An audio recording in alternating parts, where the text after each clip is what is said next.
नमस्कार माउन्टेन समाचारमा स्वागत छ। म उषा काफले र म सचिता बुढाथोकी। सुरुमा अहिलेसम्मका मुख्य समाचार।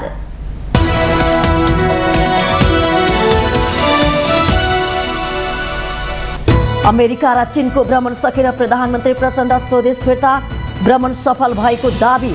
नेपाल र चीनबीच सबै नाका खोल्ने सहमति भएको भनाई।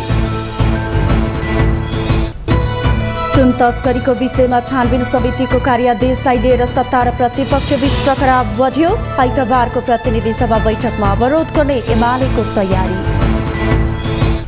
आम नागरिकमा बढ्दो अविश्वास र आशंकाले सकारात्मक सोचका सबै ढोका बन्द हुँदै नागरिकमा छाएको नैराश्यता र आक्रोश जोकोइमाथि पनि व्यक्त हुने अवस्था। विकासको पूर्वाधारले छुन नसकेपछि हिमाली जिल्लाका बस्ती रुतिँदै बसाइँ चराई रोक्न हुम्लाको लिमी उपत्यकाका हाल्जी र तिल गाउँका स्थानीय श्रमदान मार्फत बाटो बनाउँदै। पेट्रोलियम पदार्थमा फेरि मूल्य वृद्धि, ग्यासको मूल्य सिलिन्डरमा 215 रुपियाँले बढ्यो। पेट्रोल, डिजेल र मट्टितेलको पनि मूल्य आकाशियो। अमेरिकाको न्युयोर्क शहरमा 75 वर्ष यताकै ठुलो वर्षा, 3 घण्टामा 127 मिलिलिटरसम्म पानी पर्यो। 1400 बढी विद्यालय डुबानमा, आपतकालीन अवस्था घोषणा। र एसियाली खेलकुदको एथलेटिक्सतर्फ नेपालका दीपक अधिकारीले बनाए राष्ट्रिय कीर्तिमान। एसियाडमा राष्ट्रिय कीर्तिमान बनाउने एकमात्र नेपाली खेलाडी बन्न सफल।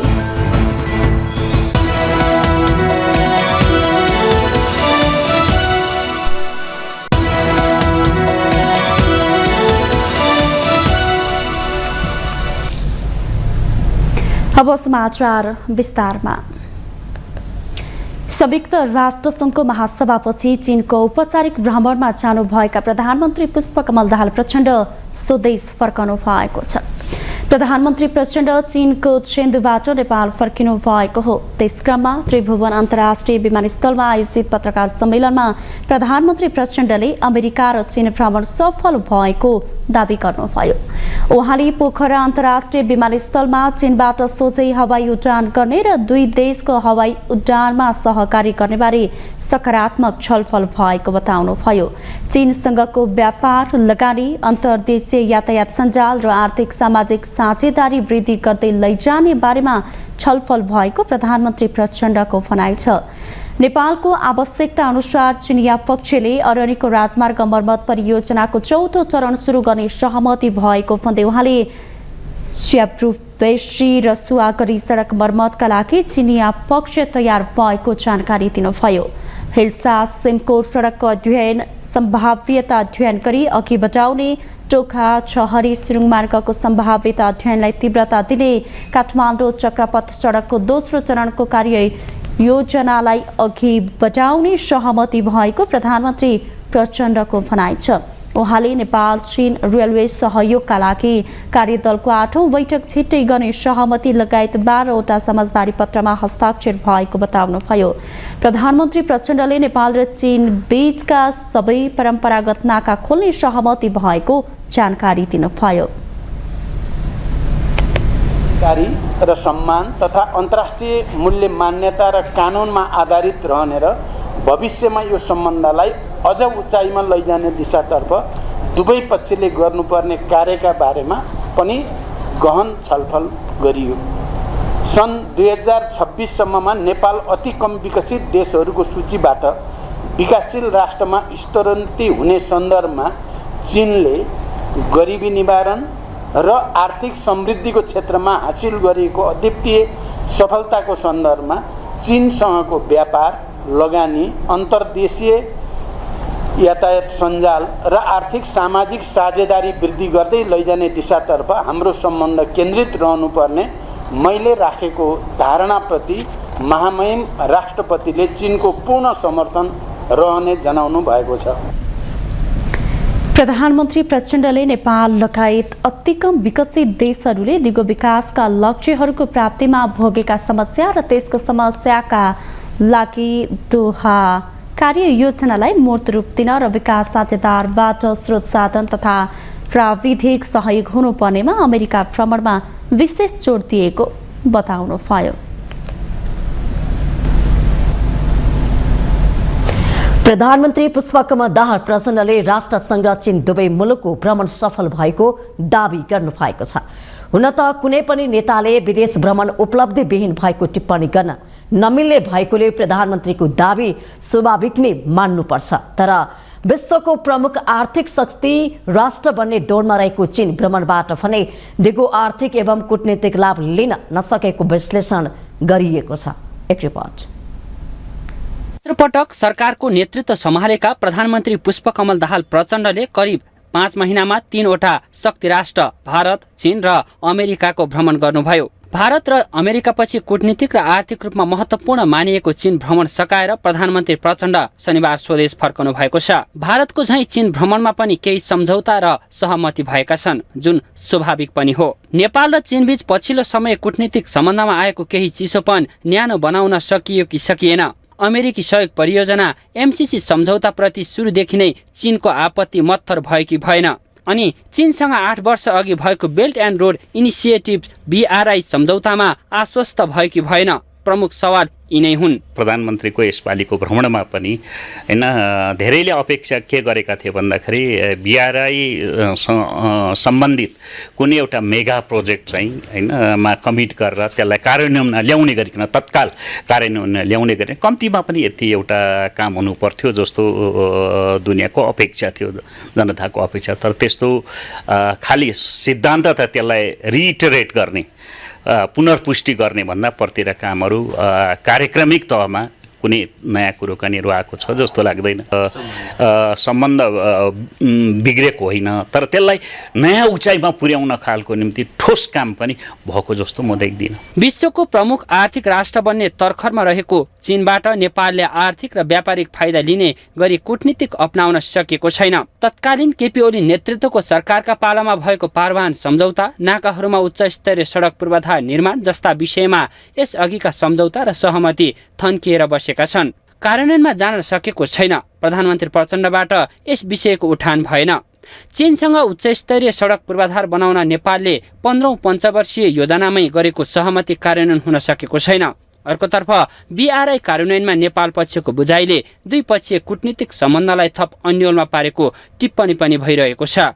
तर माओवादी नेताहरू भने चीन भ्रमणलाई उपलब्धिमूलक मान्दछन्।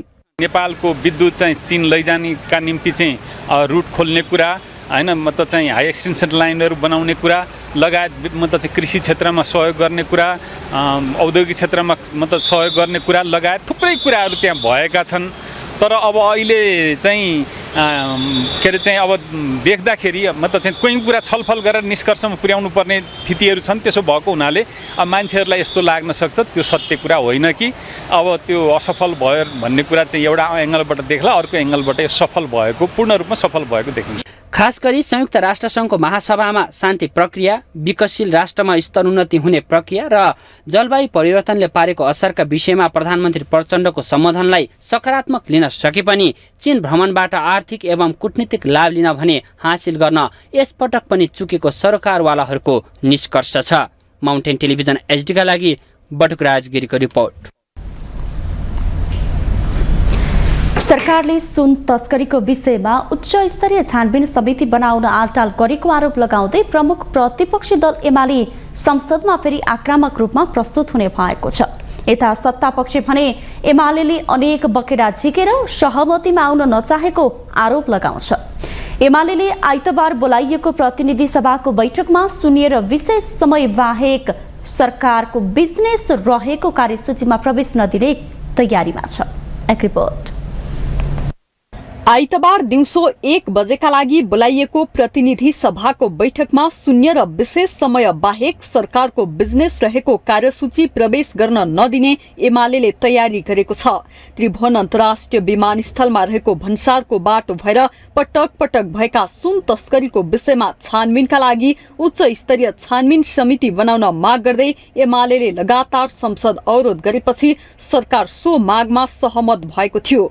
गत भदौ 6 गते भने प्रधानमन्त्री सहित प्रमुख प्रतिपक्षी दल नेकपा एमाले सत्ता गठबन्धन दलका प्रतिनिधि बीच असोज 5 गते भित्र उच्च स्तरीय छानबिन समिति बनाउने सहमति भएको थियो। त्यसअघि गत साउन 10 गतेदेखि एमाले सुन तस्करी प्रकरणमा उच्च स्तरीय छानबिन समितिको माग गर्दै संसद अवरोध गर्दै आएको थियो भने पटक पटक भएको छलफल निष्कर्षमा पुग्न सकेको थिएन। सरकारसँग सहमतिपछि संसद सुचारू भए पनि फेरि एमाले आफ्नो मागलाई जोडतोडका साथ उठाउने भएको छ। एमाले सुन तस्करी प्रकरणमा उच्च स्तरीय छानबिन समिति बनाउने कुरामा सरकारले बेइमानी गरेको आरोप लगाउँदै आएको छ।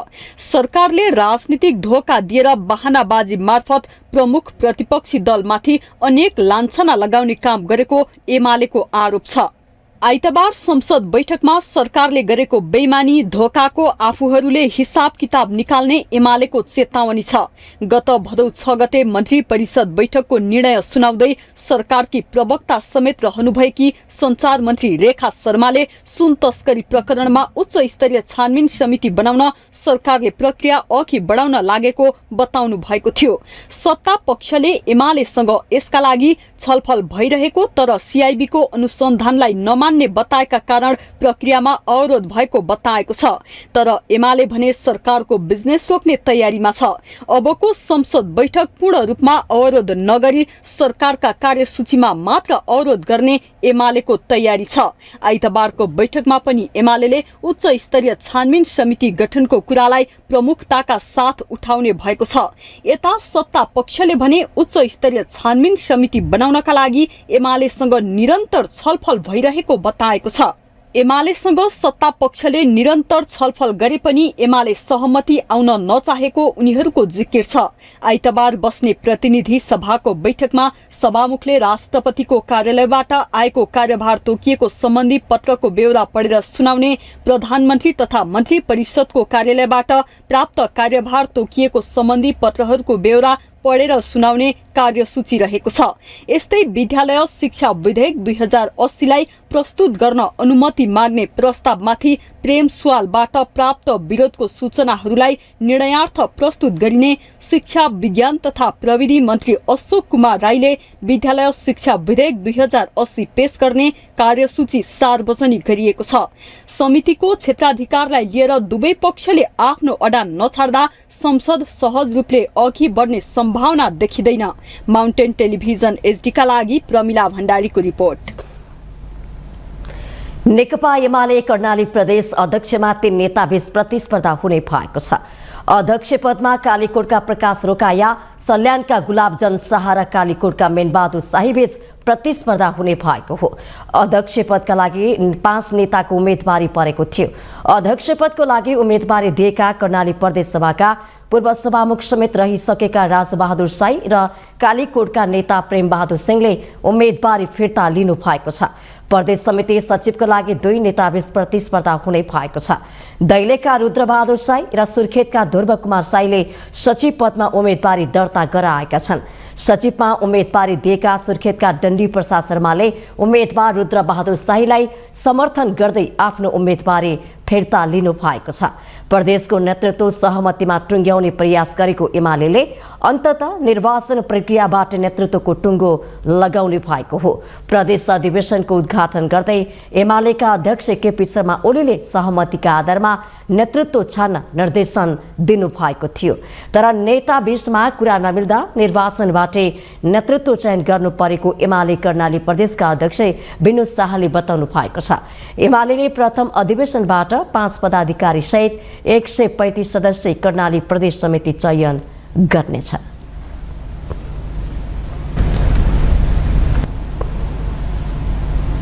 माउन्टेन समाचारमा पालो भएको छ ब्रेकको।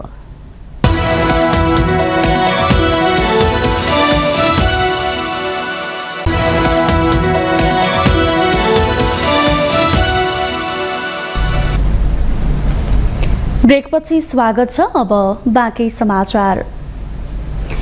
विकास र समृद्धि भन्दै नेताहरूले बाँडेको सपना र मुलुक इतिहासकै सबैभन्दा कठिन घडीमा उभिएको एकाथरीको विश्लेषणबीच आम नेपालीमा नकारात्मक सोच हावी हुँदै गएको पछिल्लो घटनाहरूले सङ्केत गरेका छन्। दूरदर्शिता, अठोट र सफल नेतृत्वको अभावले नेपाल सकारात्मक सोचका लागि ठाउँ नै खाली नभएको अवस्थामा पुगेको छ। एक रिपोर्ट। अहिले मुलुक इतिहासकै सबैभन्दा कठिन घडीमा उभिएको एकाथरीको विश्लेषण र विकास र समृद्धि भन्दै नेताहरूले बाँडेको सपना बीच द्वन्द्व नै सुरु भइसकेको छ। भत्किन बेर नलाग्ने तर बन्न नसक्ने नेपालको नियतिले अधिकांश नागरिक नैराश्यताको चरम बिन्दुमा पुगेको स्पष्ट सङ्केतहरू देखिन थालेका छन्। समस्याको उठान र सफल बैठान गर्न आवश्यक दूरदर्शिता, अठोट र सफल नेतृत्वको अभाव नै नेपालले भोगिरहेको दुर्दशाको मुख्य कारण भएकोमा दुई मत छैन। नेपालका अधिकांश पेसाकर्मी, व्यवसायी, चिकित्सक, शिक्षकको नैराश्यता सडक आन्दोलनले नै प्रष्ट गरिसकेको छ। सबै केही न केही मागिरहेका छन्। आम नागरिकलाई माग्ने बनाएर र जनताको शासन भन्दै दिने ठाउँमा बसेकाहरू बीचको खाडल यति बढिसकेको छ कि कडाभन्दा कडा हिंसात्मक आन्दोलन नगरी माग्नेको कुरा दिनेको कानमा पुग्दैन। आन्दोलन गर्ने भिड जुटाउन नसक्ने अधिकांश नेपाली चुपचाप केही नबोली विदेशिने गरेका छन्। किन यसरी डगमगाउँदैछ मुलुक? यो ठाउँमा पुर्याउने कथित दिनेहरूलाई कुनै सरोकार नै छैन। जनताको नाममा राजनीति गर्नेहरूले दिएको नैराश्यता आक्रोशमा रूपान्तरण हुन थालेको उदाहरणहरू पनि देखिन थालिसकेका छन्। पछिल्लो 2 हप्तामा मात्र 10 जना चिकित्सकमाथि हातपात र दुर्व्यवहार भएको छ। प्राध्यापकहरू कुटिन थालेका छन्। किन यस्तो आक्रोश बढिरहेको छ? उपचारमा चित्त बुझेन भने स्वास्थ्यकर्मीमाथि किन कुटपिट मार्फत आक्रोश व्यक्त हुँदैछ? शिक्षकहरू किन सडकमा सुतेर आन्दोलन गर्न बाध्य छन्? मध्यम वर्गीय परिवार समेत किन हातमुख जोड्न कठिन अवस्थामा पुगेका छन्? यी र यस्ता अनुत्तरित प्रश्नले आम नेपालीमा आक्रोश बढ्दै गएको छ। 1 वर्ष अगाडि स्वास्थ्यकर्मी तथा स्वास्थ्य संस्थाको सुरक्षा सम्बन्धी ऐन 2066 को पहिलो संशोधन भएर ऐन राजपत्रमा प्रकाशित भएको दिन 25 वैशाखमा स्वास्थ्यकर्मीले उत्सव समेत मनाए। तर अहिले फेरि सुरक्षाकै माग गर्दै उनीहरू किन सडकमा आउन बाध्य भए? माग्ने र दिने बीच फराकिलो हुँदै गएको खाडलको नतिजा हो यो। हत्याका बढ्दो श्रृङ्खला, राज्य नै मानव तस्करीमा संलग्न भएको वास्तविकताले नैराश्यता र आक्रोश नभए के उब्जन्छ? स्वास्थ्यकर्मीमाथि कुटपिटका घटना नागरिकहरूले व्यक्त गरेको आक्रोश नभए के हो? शिक्षक आन्दोलनको बेला उनीहरूमाथि भइरहेको टीका टिप्पणी पनि माग्नेलाई दिनेहरूप्रति आम नेपालीको आक्रोश नै हो। राजनीतिक परिवर्तन र त्यसको जगमा नयाँ संविधान जारी भएको 8 वर्ष भइसक्दा नागरिकको बढ्दो नैराश्यता र आक्रोश जो कोही माथि पनि व्यक्त हुने अवस्था आइसकेको छ।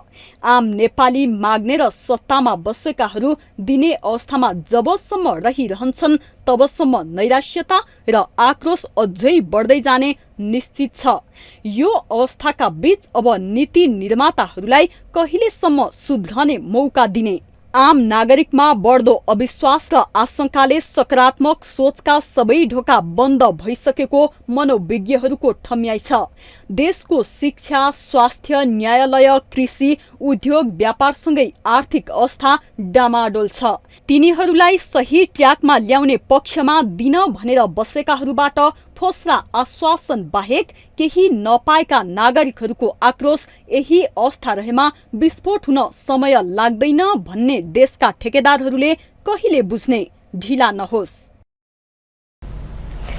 पछिल्लो वर्ष वैदेशिक रोजगारीमा गएका 92% श्रमिक सिप तथा तालिम नभएकाहरू भएको श्रम, रोजगार तथा सामाजिक सुरक्षा मन्त्रालयले जनाएको छ। श्रम, रोजगार तथा सामाजिक सुरक्षा मन्त्रालयका सचिव केवल प्रसाद भण्डारीले गत आर्थिक वर्षमा श्रमिक सिप तथा तालिम नभएका 92% नेपाली वैदेशिक रोजगारीमा गएको बताउनु भएको छ। नेपाल उद्योग परिसङ्घको कार्यक्रममा सचिव भण्डारीले वैदेशिक रोजगारीमा जानको लागि सिप र तालिम कानुनले अनिवार्य गरे पनि 92% श्रमिक सिप बिना विदेश गइरहेको बताउनु भएको छ। सिप विकास गर्ने भनेर सरकारले योजना बनाए पनि शिक्षा, श्रम र तालिम दिने संस्थाहरूको स्वार्थको कारण काम नभएको उहाँको भनाइ छ। 92%सँग कुनै पनि किसिमको तालिम छैन, कुनै पनि किसिमको तालिम छैन। तर मेरो मुलुकको कानुनले विदेश जाने कामदारलाई तालिम लिएर मात्रै पठाउनु भनेको छ। त्यसैले उसको फाइलमा उसको सर्टिफिकेट छ, उसले तालिम लिएको भन्ने सर्टिफिकेट छ, तर उसले तालिम लिएको छैन। अवस्था यस्तो छ वैदेशिक श्रम बजारमा। र हामी स्किल्ड, हाई स्किल्ड पठाइराखेका छौँ। अहिले हामीले डाक्टरको डिमान्ड खोल्यौँ भने यहाँ कोही डाक्टर रहनेवाला छैन, त्यति डिमान्ड छ संसारभरि। अनि अहिले लोकलले पनि ट्रेनिङ दिने भनेका छन्, प्रोभिन्सले पनि ट्रेनिङ दिने भनेका छन्, तर बजारमा ट्रेनिङका मान्छे छैनन् नि त लेबर मार्केटमा आउँदाखेरि। त्यस्तै राष्ट्रिय योजना आयोगका सचिव डाक्टर तोय नारायण गेवालीले योजना आयोगले 16औं योजनाको मस्यौदा तयार गर्दा श्रम बजारका विषयमा फरक रूपमा तयारी रहेको बताउनु भएको छ। मुलुकमा नै रोजगारी वृद्धि गर्ने र सिप विकास गर्ने योजना बनाउने तयारी रहेको उहाँको भनाइ छ।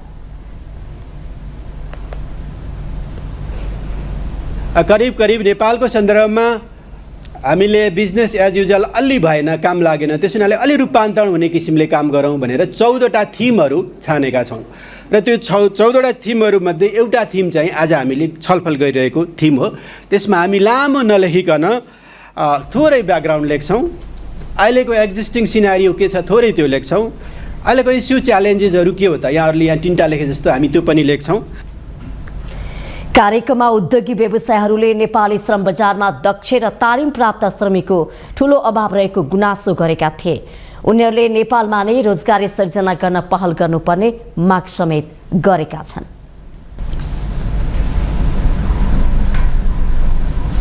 अर्थमन्त्री डाक्टर प्रकाश चरण महतले अर्थतन्त्रमा देखिएका समस्याहरू बिस्तारै समाधान हुँदै गएकाले नेपालको अर्थव्यवस्था चाँडै लयमा फर्किने बताउनु भएको छ। मध्य प्रदेशको राजधानी जनकपुर धाममा जनकपुर धाम उद्योग वाणिज्य सङ्घको 56औं वार्षिक साधारण सभालाई सम्बोधन गर्दै उहाँले यस्तो बताउनु भएको हो। लयमा फर्कँदै गरेको अर्थव्यवस्थाको परिणाममा आउन केही समय लाग्ने उहाँको भनाइ छ। शेयर बजारलाई सहज बनाउन र ब्याङ्कहरूको ब्याज दर घटाउने काममा सरकार लागि परेको भन्दै मन्त्री महतले यसका लागि राष्ट्र ब्याङ्कसँग निरन्तर संवादमा रहेको बताउनुभयो। धेरै पुँजी सहकारीले होल्ड गरेका कारण पनि अर्थतन्त्रमा असर परेकाले सहकारीको नियमनका लागि सरकारले आगामी दिनमा कदम चाल्ने उहाँको भनाइ थियो। मन्त्री महतले मध्य प्रदेशको विकासमा अहम भूमिका राख्ने हुलाकी राजमार्गको निर्माण कार्य चाँडै सक्ने किसिमले काम अघि बढाउन सरकारले निर्देशन दिइसकेको जानकारी दिनुभयो। चालू आर्थिक वर्षको लागि सङ्घ सरकारले हुम्ला जिल्लालाई सडक सञ्जालमा जोड्न 97 करोड र कर्णाली प्रदेश सरकारले हुम्ला जिल्लालाई अरू जिल्लाको आयोजनामा मिसाएर 15 करोड रुपियाँ छुट्याएको छ। तर हुम्लाको लिमी उपत्यकामा यो रकम भने पुगेको छैन। लिमीका स्थानीयवासी अहिले आफै बाटो खन्न अग्रसर भएका छन्। एक रिपोर्ट। चीन भ्रमणमा रहनुभएका प्रधानमन्त्री प्रचण्डले मानव सरोवरको डिलमा उभिएर लिमी लाम्चाउँदै मानव सरोवर दर्शन गराउने बताइरहँदा त्यस क्षेत्रका जनता गोरेटो बाटो खन्दै गरेका भेटिए। हुम्लाको लिमी उपत्यकाका हाल्जी र तिल गाउँका स्थानीय बाटो बनाउनका लागि श्रमदानमा निस्किएका हुन्। तिल गाउँका 22 र हाल्जीमा 96 घरधुरी छन्। नजिकैको गाउँ जाग लगभग रित्तो भइसकेको छ। स्वास्थ्य, शिक्षा, खानेपानी जस्ता आधारभूत पूर्वाधारको व्यवस्था नभएपछि उनीहरू गाउँ नै छाडेर विस्थापित भएका हुन्। छिमेकी गाउँ विस्थापित भएपछि अहिले तिल र हाल्जीका स्थानीयलाई निन्द्रा लाग्न छाडेको छ। स्वास्थ्य उपचारका लागि सीमा पार जानुपर्ने, सीमामा प्रवेशाज्ञाको कठिनाई तथा हिउँदको समयमा सम्पर्क विच्छेद बस्नुपर्ने अवस्थाको अन्त्य गर्न स्थानीयहरू आफै बाटो खन्न जुटेका हुन्।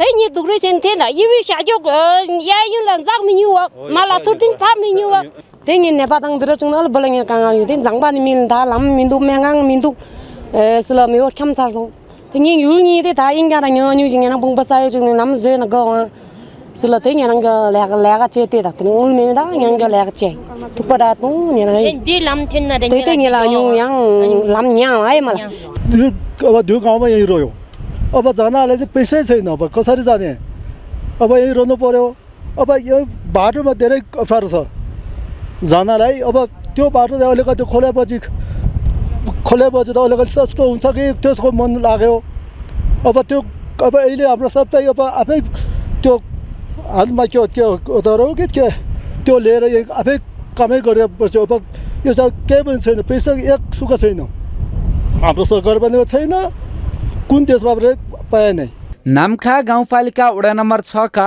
अध्यक्ष पालजोर तामाङले सङ्घ र प्रदेश सरकारले लिमी उपत्यकाका बासिन्दालाई जनता नै नठानेको गुनासो गर्नुभयो। उहाँले स्थानीय सरकारसँग आवश्यक बजेट नभए पनि स्थानीयहरू आफू बाटो खन्ने काममा जुटेको बताउनुहुन्छ।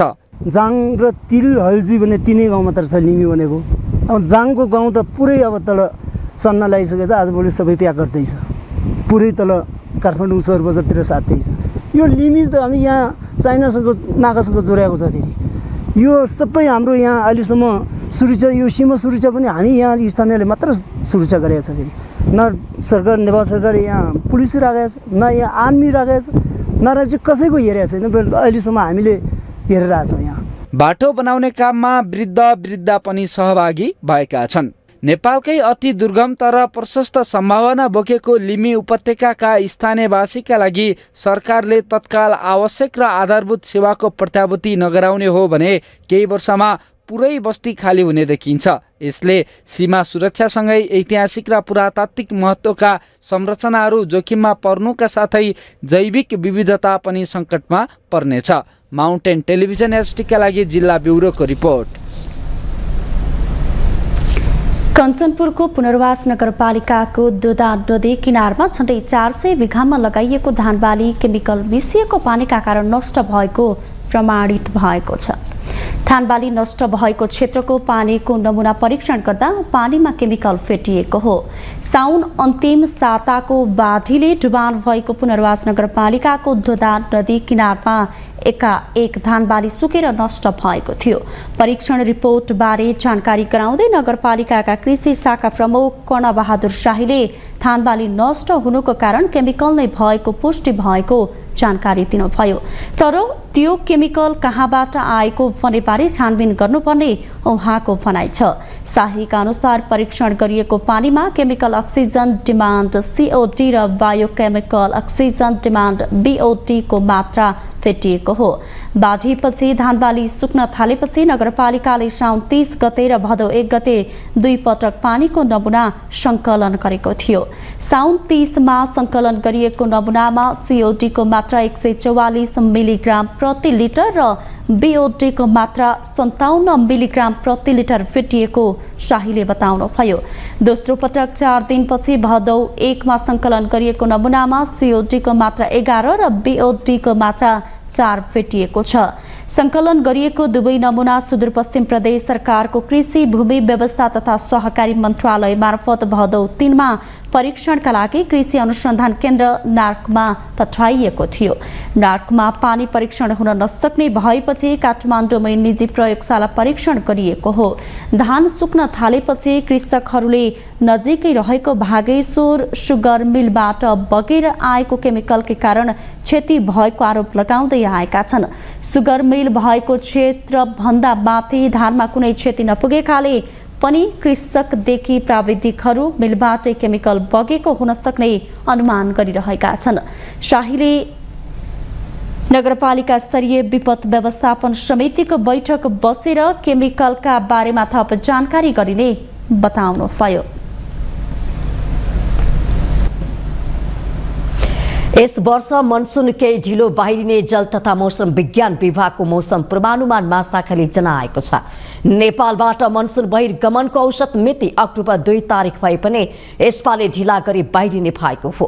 आगामी 3-4 दिनसम्म देशका धेरै स्थानमा बदली भई वर्षाको सम्भावना रहेकाले मनसुन ढिलो गरी बाहिरिने महाशाखाको अनुमान छ। महाशाखाले विशेष बुलेटिन जारी गर्दै कोशी, मधेस, गण्डकी र लुम्बिनी प्रदेशका 1 वा 2 स्थानमा भारी वर्षा हुने प्रक्षेपण गर्दै यात्रा गर्दा सतर्कता अपनाउन भनेको छ। 24 घण्टाको अवधिमा 50 मिलिमिटरसम्म पानी पर्नुलाई भारी वर्षा भनिन्छ। हाल बंगालको खाडीको उत्तर पश्चिम भागमा विकास भइरहेको न्यून चापीय क्षेत्र उत्तर पश्चिम दिशातर्फ सर्ने सम्भावना छ। त्यही प्रणालीका कारण आगामी 3-4 दिनसम्म देशका धेरै स्थानहरूमा आंशिकदेखि सामान्य बदली भई केही स्थानहरूमा हल्कादेखि मध्यम वर्षा हुने सम्भावना रहेको हो।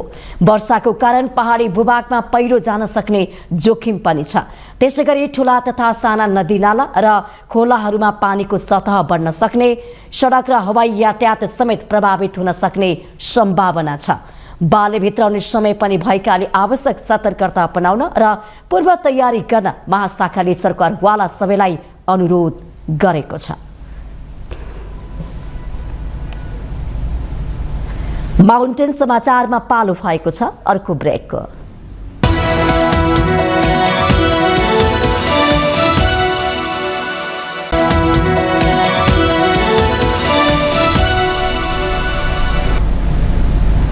ब्रेकपछि पुनः स्वागत छ। अब बाँकी समाचार। पुस्तक ज्ञानको भण्डार हो। पुस्तक पढ्ने संस्कृतिले समाज र देशको उन्नति र प्रगतिको मात्रालाई पनि दर्शाउँछ। बजारमा नयाँ पुस्तकहरू प्रकाशन हुने क्रम जारी छ, तर पछिल्लो समय पुस्तक पढ्ने पाठकमा कमी आएको हो भन्ने प्रश्न पनि उब्जिएको छ। पाठकले कस्ता किताबहरू पढ्न रुचाउँछन् त? एक रिपोर्ट। पछिल्लो समय मानिसहरूले पुस्तक अध्ययनप्रति खासै रुचि नराखेको पाइन्छ, जसले गर्दा मानिसहरूलाई डल पराइरहेको छ। तर पढ्ने बानीको विकास गर्ने भन्दै पुल्चोकमा पुस्तक प्रदर्शन गरिएको छ, जहाँ सिपमूलक, अनुभूति, साहित्य, कला, जीवन उपयोगी व्यक्तिका नेपाली तथा अङ्ग्रेजी भाषाका पुस्तकहरू पाइन्छन्। अर्थमन्त्री हुनै पढ्नु पर्दैन, परराष्ट्र मन्त्री हुनै पढ्नु पर्दैन, राजदूत हुनै पढ्नु पर्दैन भने किन मेहनत गरिकन पसिना बगाउने भन्ने भयो। त्यसपछि पठन संस्कृतिको अवसान भएको। हाम्रा पालामा जस्तो युनिभर्सिटीमा जो युनिभर्सिटी टप हुन्थ्यो त्यो चाहिँ कीर्तिपुरमा एमए पढाउनको लागि भनेर चाहिँ क्लियर हुन्थ्यो क्या उसको बाटो। टप बुवाई यहाँ आउँछ भन्ने हुन्थ्यो। अब अहिले चाहिँ ठुलो पार्टी नभइकन त्यहाँ जाँदै पुगिँदैन। अब म 2 पल्ट लेक्चरमा फेल भएको छु, किनभने मलाई दिल्लीबाट आयो थियो इन्टरभ्यू लिनलाई। पहिले यहाँ हुँदैन थियो, किनभने यहाँ पक्षपात हुन्छ, नातावाद कृपावाद हुन्छ भनेर बाहिरबाट झिकाउँथ्यो क्या। अन्त फेयर हुन्थ्यो, उनीहरू पढ्नु पर्थ्यो, हामीले बाध्य भएर कि जाँदिनु छ पढ्नुपर्छ भनेर यस्तो हुन्थ्यो। अहिले के छ, सोर्स लगाएर त्यस कारण यो सबैमा यो चाहिँ जाँच चाहिँ लिनुपर्छ सबै प्रमोसन हुँदाखेरि, र त्यसमा जाँचको आधारमा मूल्याङ्कन हुनुपर्छ। अनि पठन संस्कृति पनि विकास हुन्छ। मैले चाहिँ सामाजिक शिक्षामा के गरेको थिएँ भनेदेखि थोरै कुरा लेख्ने, अरू विद्यार्थीले खोजेर पढ्ने भनेर, त्यसले पनि संस्कृति यो चाहिँ पठन संस्कृति विकासमा ध्यान दिन्छ। किन किताबमै सबै कुरा भएपछि के हुन्छ, विद्यार्थीले अरू किताब पढ्ने भएन नि। लगभग 100 किताबहरू छन् होला मैले लिएको, विशेष गरेर इतिहास र संस्कृतिसँग सम्बन्धित पुस्तकहरू चाहिँ मैले लिइरहेको छु। विशेष गरी हामी जस्तो अध्येता हुन्छन् नि होइन, अब नयाँ पुस्तक त बजारमा छापछाप्ती पाइन्छन्, तर पुराना पुस्तकहरू हामी कति खोज्दाखेरि पाउँदैन होइन। त्यही पुराना पुस्तकहरू पाइन्छ भन्ने ठुलो अपेक्षा राखेर यहाँ आएको थिएँ। 1-2वटा किताबहरू चाहिँ धमियाले खाएका रहेछन्, त्यो पढ्नै नसक्ने अवस्था छ। र तपाईँहरू अहिलेको पठन संस्कृति जुन विकास भइरहेको छ नेपालमा यो देखिन्छ, यसले चाहिँ एकदम खुसी लागेको छ र यसले चाहिँ पाठकहरूलाई अत्यन्तै धेरै फाइदा पुर्याउँछ। अरू ठाउँमा नपाइएका पुराना कृतिहरू यहाँ पाइन्छन्, त्यो हिसाबले पनि मान्छेहरू आउने भए। अनि यहाँका सबै विषयहरूबाट, खास गरी अलि ऐतिहासिक विषयहरू, अलि साहित्यिक विषयहरूबाट अलिकति बढी लाभान्वित हुने सम्भावना चाहिँ देखिन्छ। म आफू पनि अघिल्लो पटकको प्रदर्शनीमा पनि आएको थिएँ। सबै मान्छेलाई चाहिँ किताब छान्ने र सबै ठाउँमा प्राप्त हुने कुराहरू चाहिँ हुँदैनन्। यसले चाहिँ एक ठाउँमा किताब पाइन्छ भन्ने कुराको जानकारी दिने भयो यस्तो खालको चाहिँ प्रदर्शनीले, र धेरै खालका चाहिँ पुस्तकहरू चाहिँ यहाँ हुने भयो। जति पनि प्रकाशनका छन्, जस्तो मानौँ यो साझा प्रकाशनको कुरा भयो, साझा प्रकाशनले प्रकाशन गरेका सबै किताबहरू यहाँ चाहिँ फिँजाएर राखिदिएको छ। त्यसो हुँदाखेरि आउने मान्छेले देखेर यो कस्तो रहेछ त हेरौँ भनेर हेर्न सक्ने किन्न सक्ने ती कुराहरू हुन्छन् र अरू पब्लिकेसनका किताबहरू पनि राखिएका चाहिँ हुन्छन् त्यसबाट पनि छनौट गरेर पढ्न पाउने अवसर हुन्छ त्यसैले यस्तो खालको कुरा राम्रो कुरा हो शिक्षा बिना चेतनाको अभाव र विकासमा समेत अवरोध सिर्जना हुने भएकाले पढ्ने बानीको विकास गर्नुपर्छ एकाध बाहेक समूहले पढ्ने बानीमा कमी ल्याउनुले पनि समाजमा शैक्षिक रूपान्तरणमा पछि पर्न सकिन्छ तसर्थ बढ्दो प्रवृत्तिको पहुँचलाई सदुपयोग गर्दै पढ्ने बानीको विकास गर्नुपर्दछ हवस् त माउन्टेन टेलिभिजन एसडीका लागि क्यामेरामा विक्रम साकेका साथमा उषा काफले काठमाडौँ मुख तथा अनुहार सम्बन्धी शल्य चिकित्सकहरूको अन्तर्राष्ट्रिय सम्मेलन काठमाडौँमा सुरु भएको छ मुख तथा अनुहारको शल्य चिकित्सा क्षेत्रको नयाँ ज्ञान सिप र प्रविधि भित्राउने उद्देश्यको साथ शनिबारबाट सो अन्तर्राष्ट्रिय सम्मेलन सुरु भएको हो 2 दिनसम्म चल्ने सो सम्मेलनमा विभिन्न 6वटा मुलुकका मुख तथा अनुहार सम्बन्धी विशेषज्ञहरूले 9वटा कार्यपत्र प्रस्तुत गर्नेछन् मुख तथा अनुहारको शल्य चिकित्साको लागि विश्वका नयाँ ज्ञान र सिप भित्राउने उद्देश्यको साथ सो अन्तर्राष्ट्रिय सम्मेलनमा नेपालमा आयोजना गरिएको Nepalese association of oral and maxillofacial surgeon NAOA एम्स यसका महासचिव डाक्टर किशोर भण्डारीले बताउनु भएको छ विभिन्न महत्त्वपूर्ण तपाईको चाहिँ शीर्षकहरुमा उहाँले आफ्नो पत्रहरू प्रस्तुत गर्ने हुनेछ नेपालका शल्य चिकित्सकहरूलाई अन्तर्राष्ट्रिय जगतमा पनि एउटा कोलाबोरेसन एउटा तपाईको चाहिँ कन्ट्याक्ट बढाएर आफ्नो फर्दर ट्रेनिङको लागि सिप वृद्धि गर्न पनि यसले धेरै महत्त्वपूर्ण योगदान गर्नेछ भन्ने हामीले विश्वास लिएका छौं अन्तर्राष्ट्रिय सम्मेलनमा भारत पाकिस्तान श्रीलङ्का इटाली बेल्जियम लगायतका मुलुकहरूका ख्याति प्राप्त शल्य चिकित्सकहरू सहभागी छन्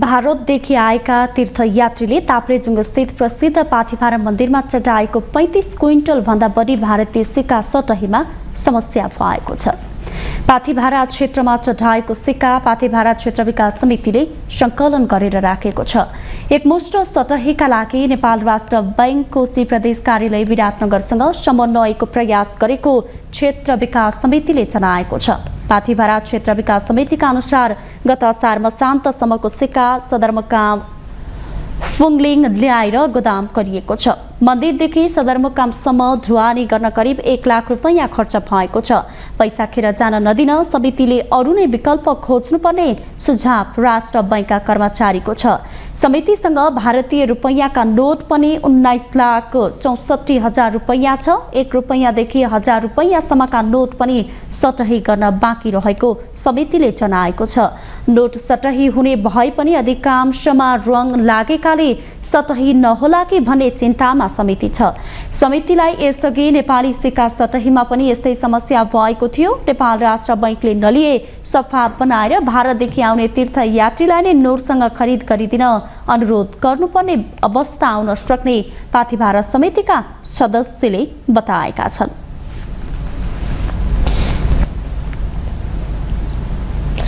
नेपाल विद्युत प्राधिकरणले भारतको एनर्जी एक्सचेन्ज IEX को रियल टाइम मार्केटमा पनि विद्युत बिक्री गर्न पहिलोपल्ट अनुमति पाएको छ भारतको प्रतिस्पर्धी ऊर्जा बजारमा एक दिन अघि डे अहेड बिडिङ गरी बिजुली बेच्दै आएको प्राधिकरणले अबबाट सभा घण्टा अघि बिडिङ गरी विद्युत बिक्री गर्न पाउने भएको हो भारतको विद्युत मन्त्रालय अन्तर्गतको केन्द्रीय विद्युत प्राधिकरणले शनिबार रियल टाइम मार्केटमा विद्युत बिक्री गर्न नेपाल विद्युत प्राधिकरणलाई स्वीकृति दिएको छ यस अन्तर्गत उत्पादन अनुसार प्राधिकरणले सभा घण्टा अघि बिडिङ गरी भारतीय बजारमा विद्युतको कारोबार गर्न पाउनेछ भारतको विद्युत मन्त्रालयले 15 साउनमा विद्युत आयात निर्यात क्रस बोर्डर स्वीकृति तथा सहजीकरणको लागि तोकिएको निकायको कार्यविधि संशोधन मार्फत छिमेकी देशका अनुमति प्राप्त निकायलाई रियल टाइम मार्केटमा पनि सहभागी हुन पाउने व्यवस्था गरेको थियो भारतको केन्द्रीय विद्युत प्राधिकरणले पहिलो चरणमा 19.4 मेगावाटको तल्लो मेदी मोदी र 24.25 मेगावाटको काबेली B1 जलविद्युत आयोजनाबाट उत्पादित करिब 44 मेगावाट विद्युत रियल टाइम मार्केटमा बिक्रीको अनुमति दिएको छ यी दुवै आयोजनाको विद्युत अहिले डे अहेड मार्केटमा बिक्री भइरहेको छ डे अहेड मार्केटमा दिएको अनुमति शनिबार सकिँदै थियो डे अहेडको नवीकरणको लागि पठाइएकोमा 2 आयोजनाको विद्युत डे अहेड र रियल टाइम मार्केट दुवैमा बिक्रीको लागि अनुमति प्राप्त भएको प्राधिकरण विद्युत व्यापार विभागका निर्देशक प्रबल अधिकारीले बताउनु भएको छ। यसअघि प्रतिस्पर्धी बजारबाट विद्युत आयात निर्यातको लागि एक दिन पर्खिनु पर्नेमा अब सवा घण्टा अघि वेट गरेर कारोबार गर्न पाउने सुनिश्चितता भएको छ। यसबाट विद्युत व्यवस्थापनमा सहजता आउनुका साथै दुई देश बीचको विद्युत व्यापारमा नयाँ एटा थपेको विद्युत प्राधिकरणको भनाइ छ। प्राधिकरणले प्रतिस्पर्धी बजारमा 522 मेगावाट र एनबीबीएन मार्फत हरियाणा राज्यलाई 110 मेगावाट गरी 632 मेगावाट विद्युत निर्यातको लागि स्वीकृति पाएको छ। यसमध्ये 562 मेगावाट विद्युत ढल्केवर मुजफ्फरपुर 400 केबी अन्तर्देशीय प्रसारण लाइनबाट र 70 मेगावाट महेन्द्रनगर टनकपुर 132 केबी प्रसारण लाइनबाट निर्यात भइरहेको छ।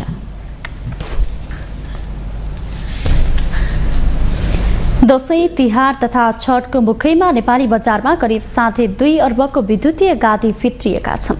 भन्सार विभागको पछिल्लो तथ्याङ्क अनुसार चालु आर्थिक वर्षको साउन र भदौमा गरी 2 अर्ब 43 करोड 15 लाख 95 हजार रुपैयाँ बराबरका 898 युनिट विद्युतीय कार, फ्यान र चिप नेपाल फित्रिएको हो, जसबाट 1 अर्ब 15 करोड 82 लाख 12 हजार रुपैयाँ बराबरको राजस्व समेत सङ्कलन भएको विभागको भनाइ छ। समीक्षा अवधिमा 50 किलोवाट ब्याट्री क्षमतासम्मका 255 वटा कार, फ्यान, चिप आयात भएका छन् भने 51 किलोवाटदेखि 100 किलोवाटसम्मका 631 वटा आयात भएका छन्। यस्तै 101 किलोवाटदेखि 200 किलोवाटसम्मका 9 वटा गाडी आयात भएकोमा सोही अवधिमा 201 किलोवाट माथिका जम्मा 3 वटा विद्युतीय कार, फ्यान र चिप आयात भएको भन्सारको तथ्याङ्कले देखाएको छ। यसको अतिरिक्त तिनपाङ्ग्रेमा 1494 वटा विद्युतीय रिक्सा समेत आयात भएको विभागले जनाएको छ। वर्षभरिको कुल व्यापारको झण्डै 40% सवारी साधनको व्यापार भदौ, असोज र कार्तिकमा हुने गर्छ। दशैं तिहार छठ जस्ता ठूला चाडको अवसरमा हुने गरेको छ। बजारको माग अनुसार गाडी आयात नहुँदा यता दशैं अघि नै बुकिङ भएको सबै गाडी विक्रेताहरूलाई उपलब्ध नहुने देखिएको छ। दशैं तिहार र अटो सोलाई नै टार्गेट गरी एलसी लिएका कम्पनीहरूले भदौसम्ममा जम्मा 898 वटा मात्र विद्युतीय गाडी भित्र्याएका छन्। थप असोजमा भित्रिने केही गाडीले अहिलेको माग धान्न नसक्ने देखिएको व्यवसायीहरू बताउँछन्। यति बेला भन्सार नाकामा पनि गाडीको स्टक प्राय शून्य छ।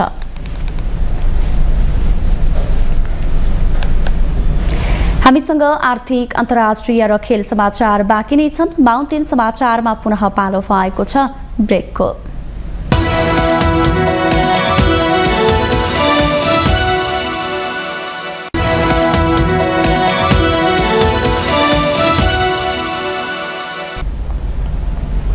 ब्रेकपछि पुनः स्वागत छ। अब पालो आर्थिक समाचारको। आर्थिक समाचारको साथमा जगदम्बा सुपर साइन तथा ग्याल्बा प्लस जीवनभरको भरोसा। रिद्धि सिद्धि सिमेन्ट रोबोटिक ल्याबमा बनेको स्मार्ट सिमेन्ट।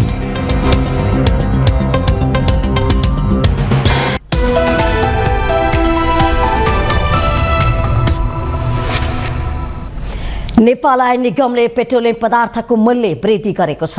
निगम सञ्चालक समितिको बैठकले पेट्रोलमा प्रति लिटर 2, डिजेल र मट्टीतेलमा प्रति लिटर 6 र खाना पकाउने ग्यासमा प्रति सिलिन्डर 215 रुपियाँ बढाउने निर्णय गरेको हो। यस्तै हवाई इन्धन आन्तरिक र अन्तर्राष्ट्रिय दुवैमा प्रति लिटर 8 रुपियाँ बढाइएको छ। यो वृद्धिसँगै ग्यासको मूल्य सिलिन्डर 2110 रुपियाँ पुगेको छ। पेट्रोलको मूल्य पहिलो वर्ग 4 आले, विराटनगर, जनकपुर, अमृतगञ्ज, भलबारी, नेपालगञ्ज, धनगढी र बेरगञ्ज डिपोबाट बिक्री हुने ठाउँमा प्रति लिटर 182.5 रुपियाँ, दोस्रो वर्ग सुर्खेत र दाङमा 184 रुपियाँ र काठमाडौँ, पोखरा र दिपायलमा 150 रुपियाँ पुगेको छ। यस्तै डिजेलको मूल्य पहिलो वर्गमा 176.5, दोस्रो वर्गमा 178 र तेस्रो वर्गमा 179 रुपियाँ प्रति लिटर कायम भएको छ। आन्तरिक तर्फको हवाई इन्धनको मूल्य प्रति लिटर 144 रुपियाँ र अन्तर्राष्ट्रियको मूल्य 1.095 अमेरिकी डलर कायम भएको छ। बढेको मूल्य शनिबार राति 12 बजेदेखि लागू हुनेछ।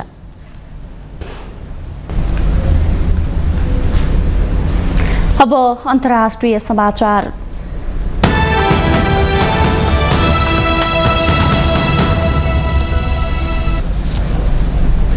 अमेरिकाको न्युयोर्क सहरमा 75 वर्ष यताकै ठूलो वर्षा भएको छ। भीषण वर्षाका कारण सडक यातायात पूर्ण रूपमा प्रभावित भएको छ भने ढल प्रणाली बिग्रिँदा सडकको आवागमन समेत नराम्रोसँग प्रभावित भएको अन्तर्राष्ट्रिय सञ्चार माध्यमहरूले जनाएका छन्। अमेरिकाको न्युयोर्क सहरमा 75 वर्ष यताकै ठूलो वर्षा भएको हो। 3 घण्टामा 5 इन्च अर्थात् 127 मिलिलिटरसम्म वर्षा भएको अमेरिकी मौसम विभागले जनाएको छ। सन् 1948 पछि न्युयोर्कमा यति ठूलो वर्षा भएको यो पहिलो पटक हो। जोन एफ केनेडी अन्तर्राष्ट्रिय विमानस्थलमा 1 महिनामा हुने जति वर्षा पछिल्लो 3 घण्टामा भएको बताइएको छ। वर्षाका कारण 1400 भन्दा बढी विद्यालय डुबेका छन् भने रेल सञ्जाल समेत प्रभावित भएको छ। न्युयोर्कमा आपतकालीन अवस्था घोषणा गरिएको छ। न्युयोर्क सहरमा अत्याधिक वर्षापछिको बाढीका कारण आपतकालीन अवस्थाको घोषणा गरिएको हो। लागाट्रिया एयरपोर्टको एउटा टर्मिनल बाढीपछि बन्द गरिएको छ। न्युयोर्कको जनजीवन पुरै प्रभावित भएको छ। न्युयोर्कका गभर्नर क्याथी होचुलले नगरवासीलाई सुरक्षित रहन र बाढी पसेका सडकमा यात्रा नगर्न र हवाई यात्रुका लागि पनि सम्बन्धित निकायसँग पूर्व सूचना लिन अनुरोध गर्नु भएको छ।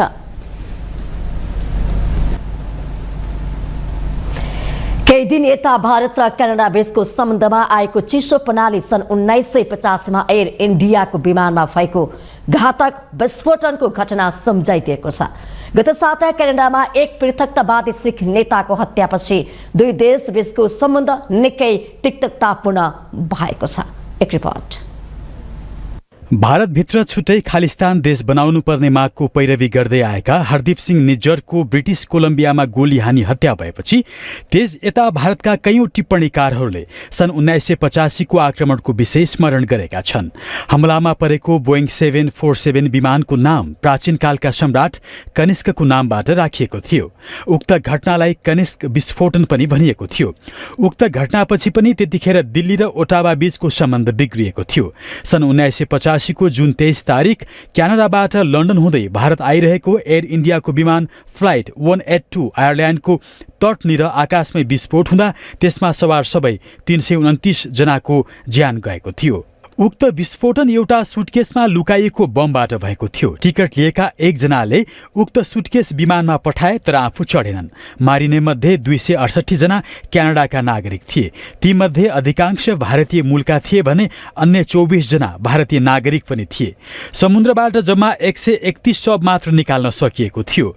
त्यो विमान आकाशमै रहेका बखत जापानको राजधानी टोकियो स्थित नारिता विमानस्थलमा भएको अर्को विस्फोटनमा 2 जना ब्यागेज व्यवस्थापनमा संलग्न जापानी कर्मचारीको पनि ज्यान गयो।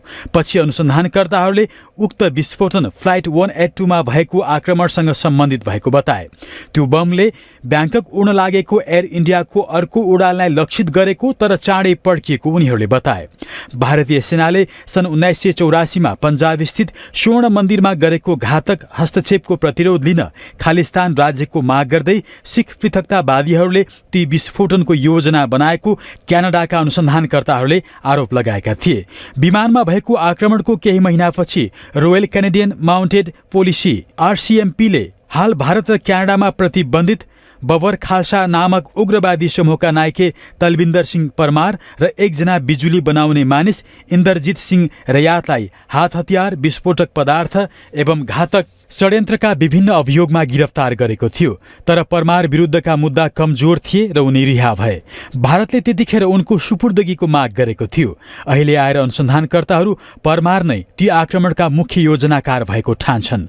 उनलाई भारतमा प्रहरीले सन् 1992 मा मारिदिएको थियो। सन् 2000 मा प्रहरीले भ्यान्कुभरका एक सम्पन्न व्यापारी रिपुदमन सिंह मलिक र ब्रिटिश कोलम्बियाका एक मिलका कामदार अजय सिंह बाग्रीलाई आत्महत्या तथा षड्यन्त्रको अभियोगमा पक्राउ गर्यो। तर सन् 2005मा 2 वर्षसम्म चलेको र निकै खर्च भएको अदालती सुनवाई पश्चात दुवैजनालाई सबै अभियोगबाट सफाई दिइयो। क्यानाडाका अधिकारीहरूले उक्त आक्रमण रोक्न पर्याप्त काम गर्न नसकेको अनि अनुसन्धान पनि गतिलो गरी गर्न नसकेको आरोप खेप्नु परेको छ। एयर इन्डियाको विमानमा भएको विस्फोटले भारतमा पीडादायक स्मरण बल्झिन्छ।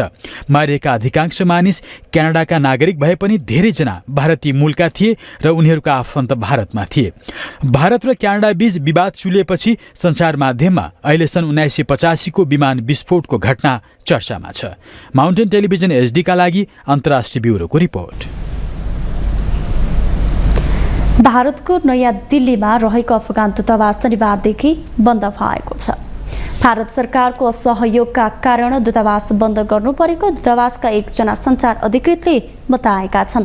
सन् 2021 को अगस्तमा तालिबानले सत्ता कब्जा गर्नुअघि अफगान सरकारको प्रतिनिधित्व गरेका अधिकांश कूटनीतिक कर्मचारी स्वदेश फर्किएको महिनौ भएको छ भने रिक्त स्थानमा नयाँ नियुक्ति गरिएको छैन।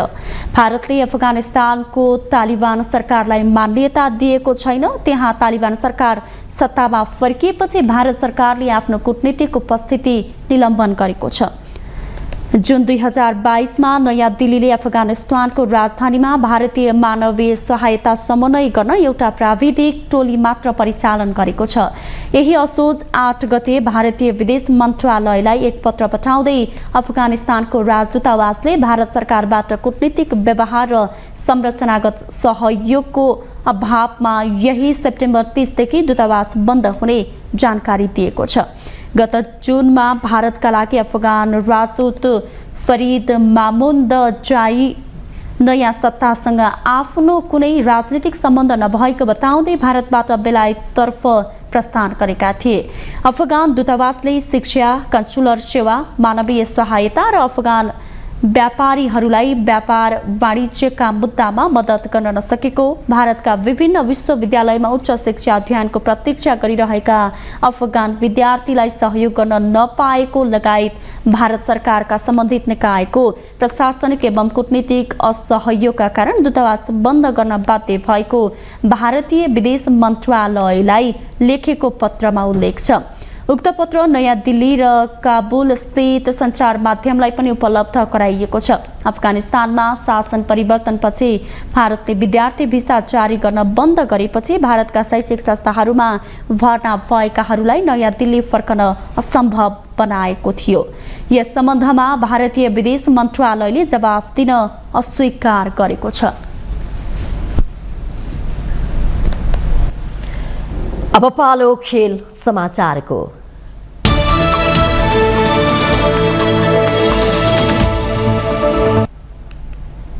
एसियाली खेलकुदको एथलेटिक्सतर्फ पुरुष 10,000 मिटर दौडमा नेपालका दीपक अधिकारीले राष्ट्रिय कीर्तिमान कायम गरेका छन्।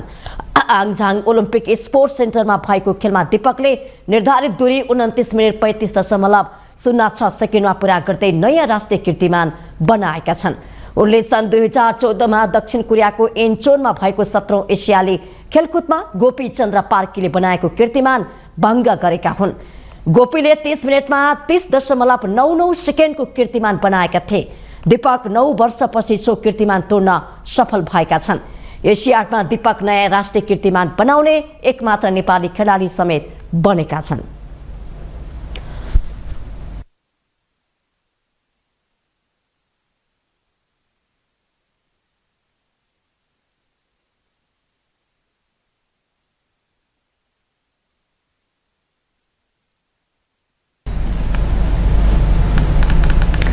साफ अन्डर 19 च्याम्पियनसिप फुटबल उपाधि भारतले जितेको छ।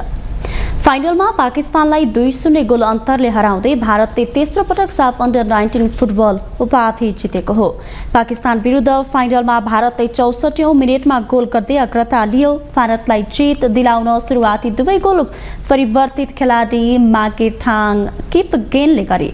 अर्को गोल गोगोसर गोएरीले गरे। पहिलो गोल 64औं मिनेटमा गरेका उनले अर्को गोल 85औं मिनेटमा फ्री किक मार्फत गरेका थिए। गोगर्सरले इन्जुरी समयमा तेस्रो गोल गरेका थिए। पाकिस्तानको अन्डर-19 को पहिलो सहभागितामै फाइनल पुग्न सेमिफाइनलमा भारत र पाकिस्तान दुवै टोली टाई ब्रेकरमा जित निकाल्दै फाइनलमा स्थान बनाएका थिए। भारतले घरेलु टोली नेपाल र पाकिस्तानले भुटानलाई हराउँदै फाइनलमा पुगेका हुन्।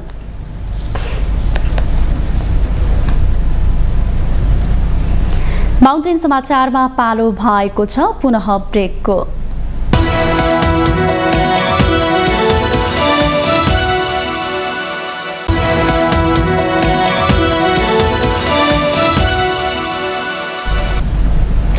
ब्रेकपछि स्वागत छ। यो सँगै हामी माउन्टेन समाचारको अन्त्यमा आइपुगेका छौँ। जाँदा जाँदै मुख्य समाचार पुनः एकपटक।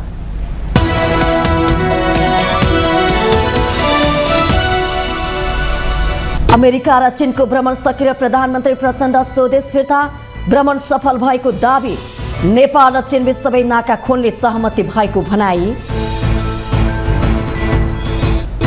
सुन तस्करीको विषयमा छानबिन समितिको कार्यादेशलाई लिएर सत्ता र प्रतिपक्ष बीच टकराव बढ्यो। आइतबारको प्रतिनिधि सभा बैठकमा अवरोध गर्ने एमालेको तयारी।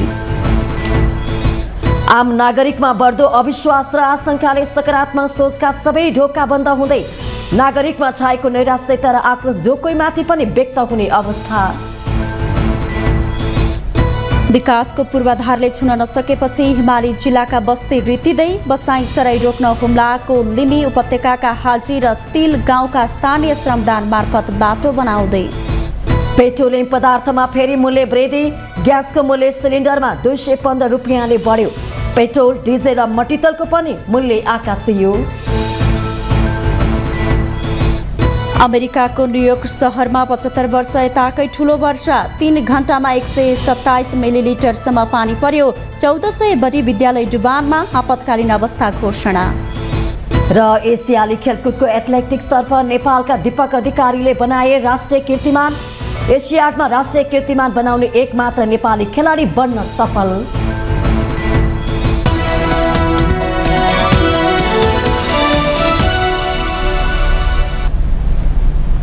माउन्टेन समाचार अहिलेलाई सकियो। सत्य, तथ्य र निष्पक्ष समाचारका लागि माउन्टेन टेलिभिजन HD हेर्दै रहनुहोला। नमस्कार।